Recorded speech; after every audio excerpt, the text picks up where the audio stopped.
Ero kama na linetundi kawadhi nyimeni motelo na jatend piny William Ruto ng'ado kora gariyo ma piny Kenya nodonje kod kambi mar piny India Adani Limited.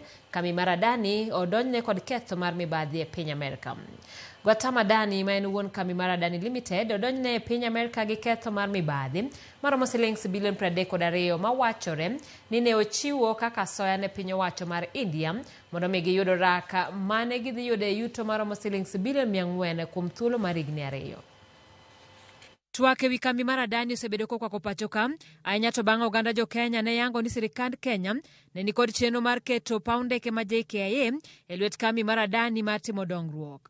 Orak mamiyo Adani thuolo mar bero kendo tayo chenro mar paw ndeke no kuom thuolo mar higni 30 kod orak mar chiwo teko stima e gwenge ma pacho ka. Kata obedo ni sirikand piny Kenya osebedo ka siro chenro mar chiwo rak ne kambi mar Adani e pacho ka, oyangore jatend kambi mar Adani Gautama Adani odonjne gi ketho mar mibadhi maromo dola bilion 265 mane gichiwo gi wuodo wadgi mong'ere kaka Sagar Adani ne piny owacho ma India mondo mi giyudo raka kama ne gidhi yude ohala maromo dola bilion 2 kuom thuolo mar higni 2. Orako nogo ema kambino ne dhi tiyogo e manyo pesa e piny Amerika. Adani to kwedo wechego. Ma koro nyuolo paro mopogore ahinya to bang' jatend piny Kenya William Ruto kod ogai mar ODM Raila Odinga wuokelela kendo dok ne kambi mar Adani. The Adani Group are investing in the transmission line. Their money, 95 billion.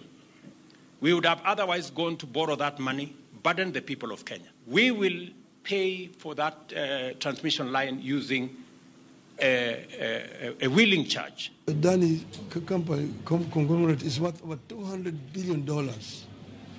It cannot be an Adani gate. Deal with issues as they are. If some people have made mistakes, let them own up that they made some mistakes.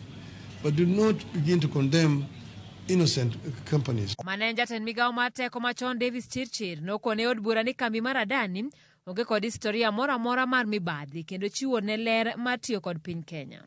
I was advised by my technical team of some developments that would possibly wish to do some housekeeping and confirm first whether we can prosecute this matter while there is a court case. Dwe mokalo e kinde twak ewi ndalo 50 nyaka ne okawa PC, jatend migao mar omenda John Badi nosiro chenro mar chiwo rak ne Adani kowacho ni piny Kenya dwaro winjruok makamago ne nyayo dongruok mar ochumi. If we know of anyone out there who can develop this airport better than Adani, I think the best thing to do is encourage them to propose to bring a PIP.